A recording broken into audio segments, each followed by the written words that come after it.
ऋषि बोले, हे राजन, अपने प्यारे भाई को मरा हुआ तथा सेना को नष्ट हुई देखकर क्रोध में भरकर दैत्यराज शुंभ कहने लगा, दुष्ट दुर्गे, तू अहंकार से गर्व मत कर, क्योंकि तू दूसरों के बल पर लड़ रही है। देवी ने कहा, हे दुष्ट, देख, मैं तो अकेली ही हूँ। इस संसार में मेरे सिवा दूसरा कौन है? यह सब मेरी शक्तियाँ हैं। देख, यह सब की सब मुझ में प्रविष्ट हो रही है। इसके पश्चात ब्राह्मणी आदि सब देवियाँ उस देवी के शरीर में लीन हो गई और देवी अकेली रह गई। तब देवी ने कहा, मैं अपनी ऐश्वर्य शक्ति से अनेक रूपों में यहाँ उपस्थित हुई थी, उन सब रूपों को मैंने समेट लिया है। अब अकेली ही यहाँ खड़ी हूँ, तुम भी यहीं ठहरो। महर्षि ने कहा। तब देवताओं तथा राक्षसों के देखते देखते देवी तथा शुंभ में भयंकर युद्ध होने लगा। अंबिका देवी ने सैकड़ों अस्त्र शस्त्र छोड़े। उधर दैत्यराज ने भी भयंकर अस्त्रों का प्रहार प्रारंभ कर दिया। देवी के छोड़े हुए सैकड़ों अस्त्रों को दैत्य ने अपने अस्त्रों द्वारा काट डाला। इस प्रकार शुंभ ने जो अस्त्र छोड़े उनको देवी ने अपनी भयंकर हुंकार के द्वारा ही काट डाला। दैत्य ने जब सैकड़ों बाण छोड़कर देवी को ढक दिया तो क्रोध में भरकर देवी ने अपने बाणों से उसका धनुष नष्ट कर डाला। धनुष कट जाने पर दैत्येंद्र ने शक्ति चलाई, लेकिन देवी ने उसे भी काट कर फेंक दिया। फिर दैत्येंद्र चमकते हुए ढाल लेकर देवी की ओर दौड़ा, किंतु जब वह देवी के समीप पहुंचा तो देवी ने अपने तीक्ष्ण बाणों से उसकी चमकने वाली ढाल को भी काट डाला। फिर दैत्येंद्र का घोड़ा मर गया, रथ टूट गया, सारथी मारा गया। तब वह भयंकर मुद्दग्र लेकर देवी पर आक्रमण करने के लिए चला, किंतु देवी ने अपने तीक्ष्ण बाणों से उसके मुद्गर को भी काट दिया। इस पर दैत्य ने क्रोध में भरकर देवी की छाती में बड़े जोर से एक मुक्का मारा। दैत्य ने जब देवी को मुक्का मारा तो देवी ने भी उसकी छाती में जोर से एक थप्पड़ मारा। थप्पड़ खाकर पहले तो दैत्य पृथ्वी पर गिर पड़ा, किंतु तुरंत ही वह उठ खड़ा हुआ। फिर वह देवी को पकड़कर आकाश की ओर उछला और वहां जाकर दोनों में युद्ध होने लगा। वह युद्ध ऋषियों और देवताओं को आश्चर्य में डालने वाला था। देवी आकाश में दैत्य के साथ बहुत देर तक युद्ध करती रही। फिर देवी ने उसे आकाश में घुमाकर पृथ्वी पर गिरा दिया। दुष्ट आत्मा दैत्य ने पुनः उठकर देवी को मारने के लिए दौड़ा। तब उसको अपनी ओर आता हुआ देखकर देवी ने उसकी छाती विदीर्ण करके उसको पृथ्वी पर पटक दिया। देवी के त्रिशूल से घायल होने पर उस दैत्य के प्राण पखेरु उड़ गए और उसके मारने पर समुद्र, द्वीप, पर्वत और पृथ्वी सब कांपने लग गए। तदंतर उस दुष्ट आत्मा के मरने से संपूर्ण जगत प्रसन्न व स्वस्थ हो गया तथा आकाश निर्मल हो गया। पहले जो उत्पात सूचक मेघ और उल्पात होते थे वह सब शांत हो गए। उसके मारे जाने पर नदियां अपने ठीक मार्ग में बहने लगी। संपूर्ण देवताओं का हृदय हर्ष से भर गया और गंधर्वियां सुंदर गान गाने लगी। गंधर्व बाजे बजाने लगे और अप्सराएं नाचने लगी। पवित्र वायु बहने लगी। सूर्य की कांति स्वच्छ हो गई।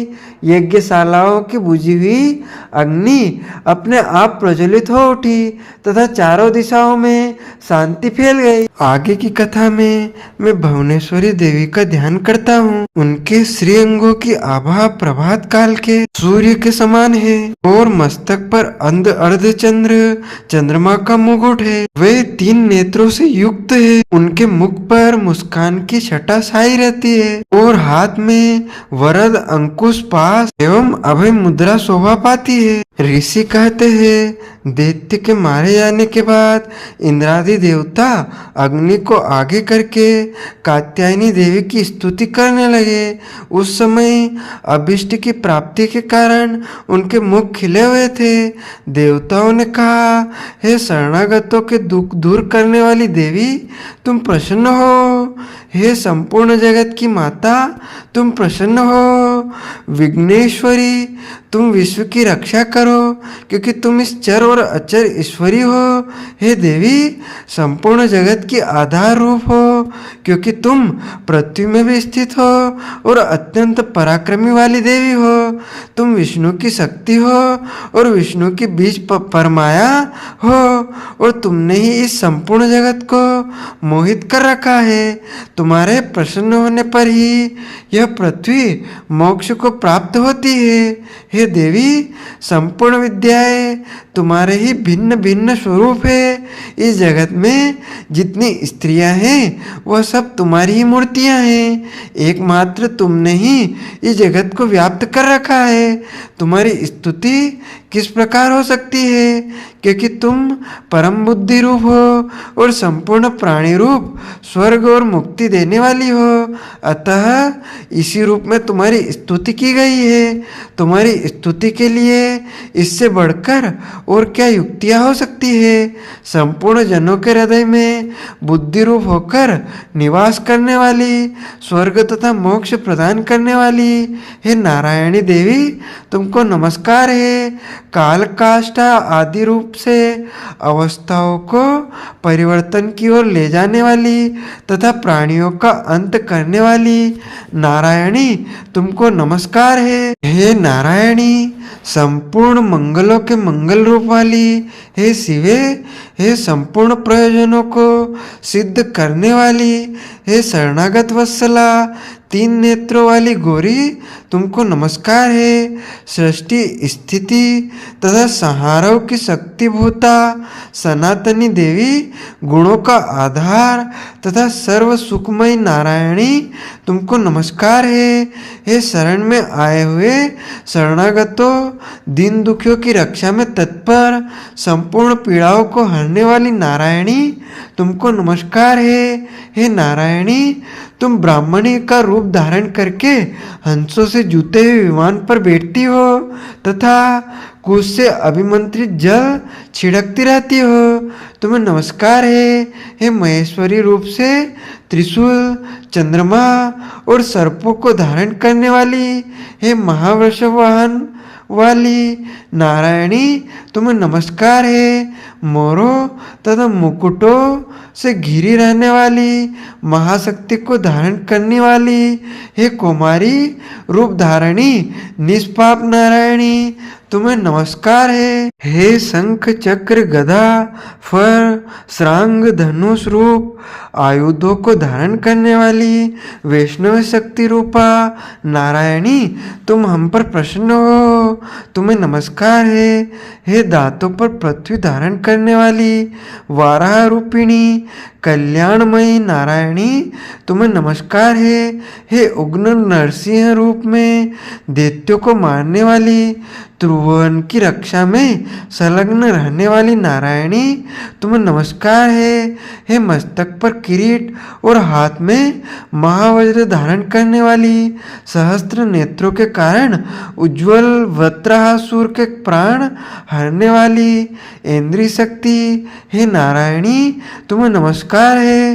हे शिवदिति स्वरूप से दैत्यों के महामत को नष्ट करने वाली, हे घोर रूपा वाली, हे महाशब्द वाली, हे नारायणी, तुम्हें नमस्कार है। दाढ़ों के कारण विकराल मुख वाली, मुंडमाला से विभूषित मुंडमर्दिनी चंड मुंड रूपा नारायणी, तुम्हें नमस्कार है।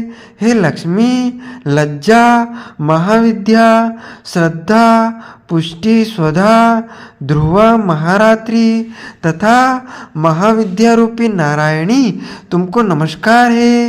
हे महावेदा, हे सरस्वती, सर्वोत्कृष्ट ऐश्वर्य रूपिणी पार्वती महाकाली नियंता तथा ईशा रूपिणी नारायणी, तुम्हें नमस्कार है।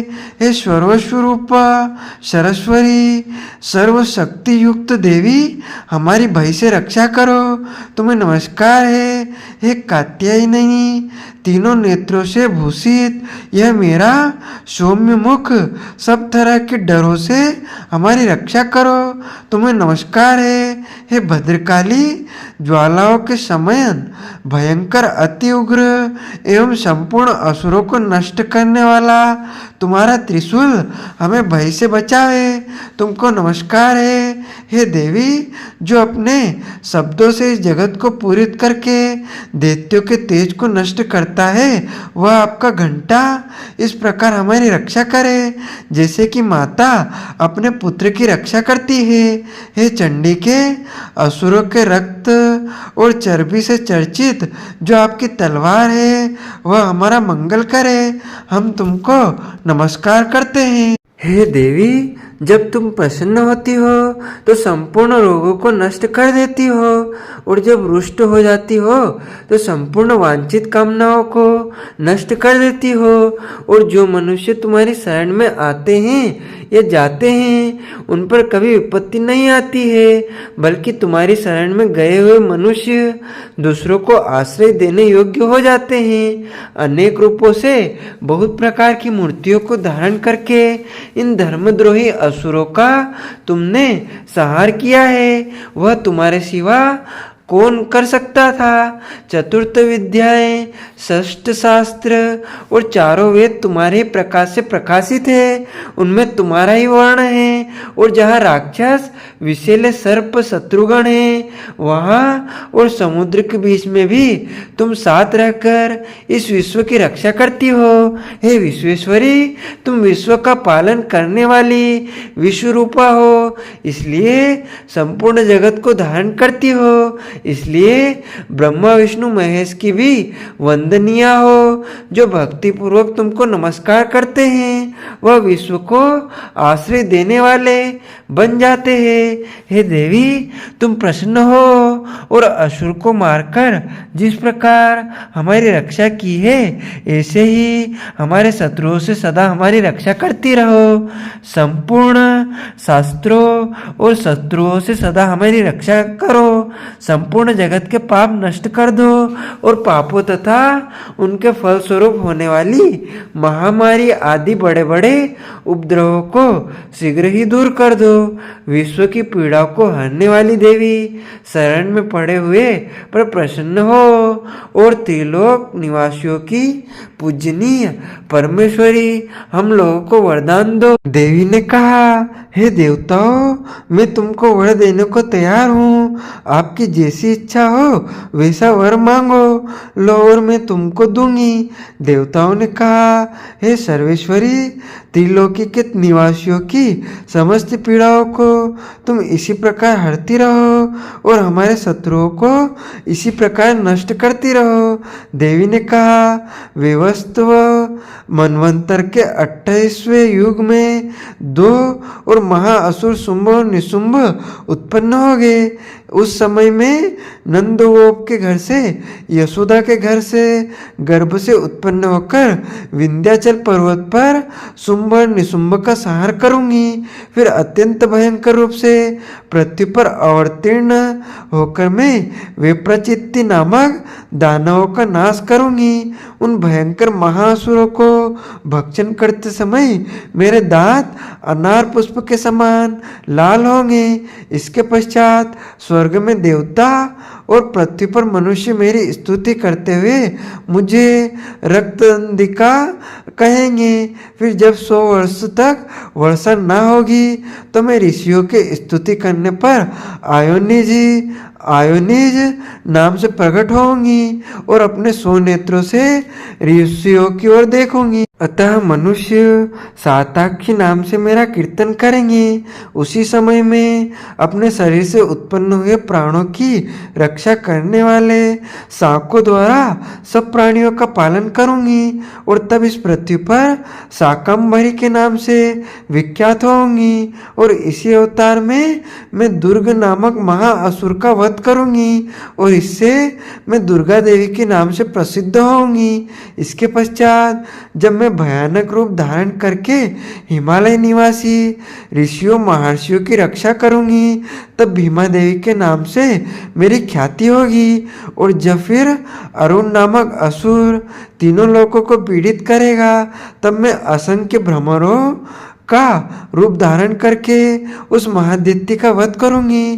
तब स्वर्ग में देवता और मृत्युलोक में मनुष्य मेरी स्तुति करते हुए मुझे ब्राह्मणी नाम से पुकारेंगे।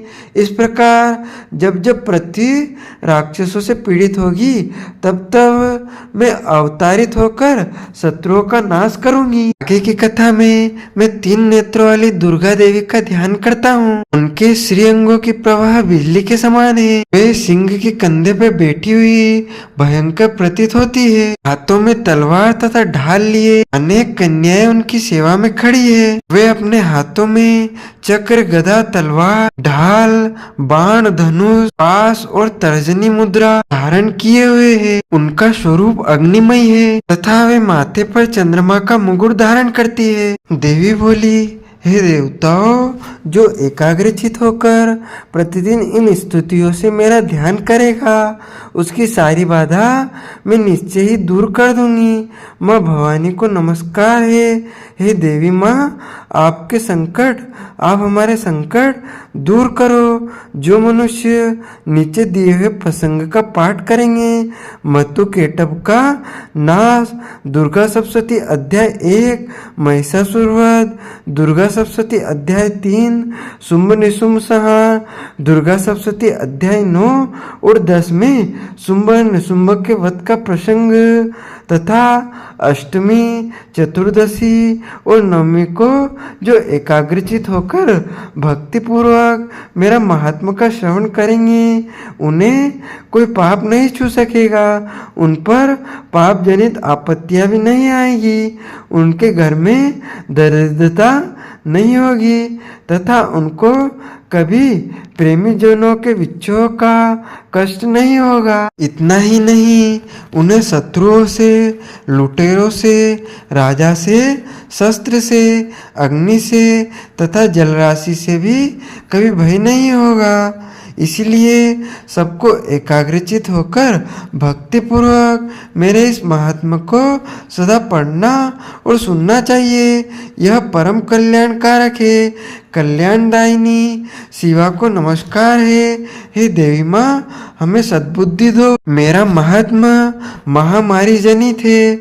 समस्त उपद्रवों एवं तीनों प्रकार के उत्पातों को शांत करने वाला है। लक्ष्मी माता को प्रणाम है।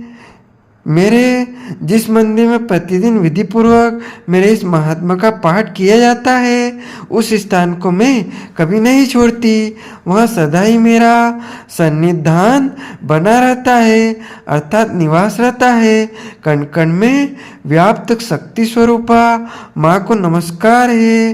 बद्री बलि प्रदाने, पूजा पाठ, होम तथा महोत्सव के अवसरों पर मेरे इस चरित्र का पूरा पाठ और हवन करना चाहिए। ऐसा करने पर मनुष्य विधि को जानकर या बिना जाने भी मेरे लिए जो पूजा या होम आदि करेगा उसे मैं बड़ी प्रसन्नता के साथ ग्रहण करूंगी।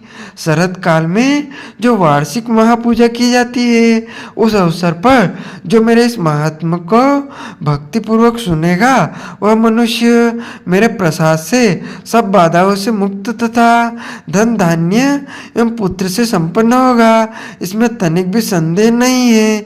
मेरे इस महात्मा का मेरे प्रादुर्भाव की सुंदर कथाएं तथा युद्ध के लिए हुआ मेरे पराक्रम से सुनने से मनुष्य निर्भय हो जाता है। मेरे महात्मा को श्रवण करने वाले पुरुष के शत्रु नष्ट हो जाते हैं, उन्हें कल्याण की प्राप्ति होती है तथा उनका कुल आनंदित रहता है। सर्वत्र शांति, कर्म में बुरे स्वप्न दिखाई देने पर तथा ग्रह जनित भयंकर पीड़ा उपस्थित होने पर मेरा महात्मा श्रवण करना चाहिए। इससे सब विघ्न तथा भयंकर ग्रह पीड़ाएं शांत हो जाती है और मनुष्य द्वारा देखा हुआ दुस्वप्न यानी कि बुरा स्वप्न भी शुभ स्वप्न में परिवर्तित हो जाता है। बाल ग्रहों से आक्रांत हुए बालकों के लिए यह महात्मा शांतिकारक है। मनुष्य के संगठन से फूट होने पर यह मित्रता करवाने वाला होता है। यह महात्मा समस्त दुराचारियों के बल का नाश करने वाला है। इसके पाठ मात्र से राक्षसों, भूतों और पिशाचों का नाश हो जाता है। मेरा यह सब महात्मा मेरे सामीप्य की प्राप्ति करने वाला है। पुष्प, अर्ध धूप, दीप, गंध आदि से पूजन करने से सप्तशती श्रवण कई आराधनाओं से बढ़कर है। ब्राह्मण भोज से, होम से, प्रतिदिन अभिषेक करने से, नाना प्रकार के भोगे अर्पण करने से तथा दान आदि से 1 वर्ष तक मेरी आराधना मुझे जितनी प्रसन्न होती है, सप्तशती श्रवण, रोग, दुख और पापों से मुक्ति मिलती है, उतनी प्रसन्नता मेरे इस उत्तम चरित्र का एक बार श्रवण करने मात्र से हो जाती है। यह महात्म्य श्रवण करने पर पापों को हर लेता हूँ और आरोग्य प्रदान करती हूँ। मेरे प्रादुर्भाव का कीर्तन समस्त भूतों से रक्षा करता है तथा युद्ध विषयक चरित्र दुष्ट दैत्यों का संहार करने वाला है। इसके श्रवण करने पर मनुष्य को शत्रु का भय नहीं रहता है। देवताओं, तुमने और ब्रह्म ऋषियों ने जो मेरी स्तुतियाँ की है, देवी चरित्र का स्मरण स्थान स्थान पर कैसे रक्षा करता है तथा ब्रह्मा जी ने जो स्तुतियाँ की है वे सभी कल्याणमयी बुद्धि प्रदान करती है। वन में सुने मार्ग में, वीरान मार्ग में, दावानल से घिर जाने पर, निर्जन स्थान में लुटेरों के दांव में पड़ जाने पर या शत्रुओं से पकड़े जाने पर अथवा जंगल में सिंह, बाघ या जंगली हाथियों के पीछा करने पर, कुपित राजा के आदेश से वध या बंधन के स्थान में ले जाने पर, महासागर में नाव पार बैठने के बाद, भारी तूफान से नाव के डगमगाने पर और अत्यंत भयंकर युद्ध में शस्त्रों का प्रहार होने पर, वेदना से पीड़ित होने पर अथवा सभी भयानक बाधाओं के उपस्थित होने पर जो मेरे चरित्र का स्मरण करता है वह संकट मुक्त हो जाता है। मेरे प्रभाव से सिंह आदि हिंसक जंतु नष्ट हो जाते हैं। ऋषि कहते हैं, ऐसा कहकर प्रचंड पराक्रम वाली भगवती चंडिका सब देवताओं को देखते देखते अंतर्ध्यान हो गई। फिर समस्त देवता भी शत्रुओं के मारे जाने से निर्भय हो गए। पहले ही की तरह यज्ञ भाव का उपभोग करते हुए अपने अपने अधिकार का पालन करने लगे। संसार का विध्वंस करने वाले महाभयंकर, महापराक्रमी देव शत्रु शुंभ तथा महाबली निशुंभ के युद्ध में देवी द्वारा मारे जाने पर शेष दैत्य पाताल लोक में चले गए। हे राजन, इस प्रकार भगवती अंबिका देवी नित्य होती हुई भी पुनः पुनः प्रकट होकर जगत की रक्षा करती है। वे ही इस विश्व को मोहित करती है, वे ही जगत को जन्म देती है तथा वे ही प्रार्थना करने पर संतुष्ट समृद्धि प्रदान करती है। हे राजन, महाप्रलय के समय महामारी का स्वरूप धारण करने वाली वे महाकाली ही इस समस्त ब्रह्मांड से व्याप्त है। वे ही समय समय पर महामारी रूप बनती है और वे ही समय समय पर अजन्मा होती है, इस सृष्टि के रूप में प्रकट होती है। वे सनातनी देवी ही समय अनुसार संपूर्ण भूतों की रक्षा करती है। मनुष्य के अभ्युदय के समय वे ही घर में लक्ष्मी के रूप में स्थित हो उन्नति प्रदान करती है और वे ही अभाव के समय दरिद्रता बनकर विनाश का कारण बनती है।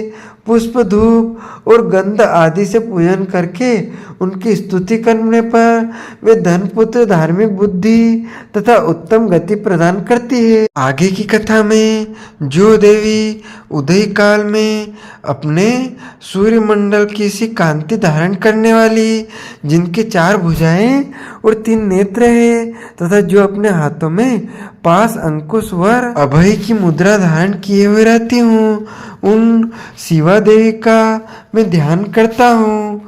मेघधारी ऋषि बोले, हे राजन, इस प्रकार मैंने तुमसे देवी के उत्तम महात्मा का वर्णन किया जो इस जगत को धारण करती है। उन देवी का ऐसा ही प्रभाव है। वे ही विद्या उत्पन्न करती है। भगवान विष्णु की माया स्वरूपा उन भगवती के द्वारा ही तुम ये वेश्य तथा अन्य विवेकी उन मोहित होते हैं, मोहित हुए हैं तथा आगे भी मोहित होंगे। महाराज, तुम उन्हीं परमेश्वरी का शरण में जाओ। आराधना करने पर वे ही मनुष्य को भोग, स्वर्ग तथा मोक्ष प्रदान करती है। मार्कंडेय जी कहते हैं, मेधा मुनि के ये वचन सुनकर राजा सूरत ने उत्तम व्रत का पालन करने वाले उन महाभाग महर्षि को प्रणाम किया। वे अत्यंत ममता और राज्य के छीन जाने से बहुत छिन्न हो चुके थे। महामुने इसीलिए विरक्त होकर राजा तथा वेश्य तत्काल तपस्या को चले गए। वे जगदम्बा के दर्शन के लिए नदी के तट पर रहकर तपस्या करने लगे। माँ जगदम्बा को प्रणाम। हे देवी माँ, हमें सद्बुद्धि दे। हे वेश्य, उत्तम देवी सूक्त का जप करते हुए तपस्या में प्रवृत्त हुए। वे दोनों नदी के तट पर देवी की मिट्टी की मूर्ति बनाकर पुष्प, धूप और हवन आदि के द्वारा उनकी आराधना करने लगे। उन्होंने पहले तो आहार को धीरे धीरे कम किया, फिर बिल्कुल निराहार रहकर देवी में ही मन लगाए। एकाग्रता पूर्वक उनका चिंतन आरंभ किया। वे दोनों लगातार 3 वर्ष तक संयम पूर्वक आराधना करते रहे। इस पर प्रसन्न होकर जगत को धारण करने वाली चंडिका देवी ने दर्शन देकर कहा।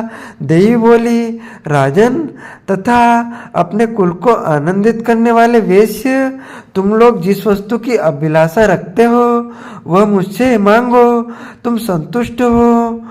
इस प्रकार मार्कंडेय जी कहते हैं, तब राजा ने दूसरे जन्म में नष्ट होने वाला राज्य मांगा तथा इस जन्म में भी शत्रुओं की सेना को बलपूर्वक नष्ट करके पुनः अपना राज्य प्राप्त करने के लिए वरदान मांगा। वेश्य का चित्त संसार की ओर से खिन्न विरक्त हो चुका था और वे बड़े बुद्धिमान थे, अतः उस समय उन्होंने तो ममता और अहंता रूप आसक्ति का नाश करने वाला ज्ञान मांगा। देवी बोली, हे राजन, तुम थोड़े ही दिनों में शत्रुओं को मारकर अपना राज्य प्राप्त कर लोगे। अब तुम्हारा राज्य स्थिर रहेगा।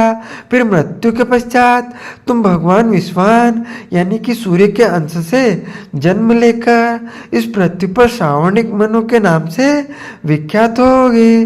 वेश्वर्य, तुमने भी इस वर को मुझसे प्राप्त करने की इच्छा की है, उसे तुम्हें देती हूँ।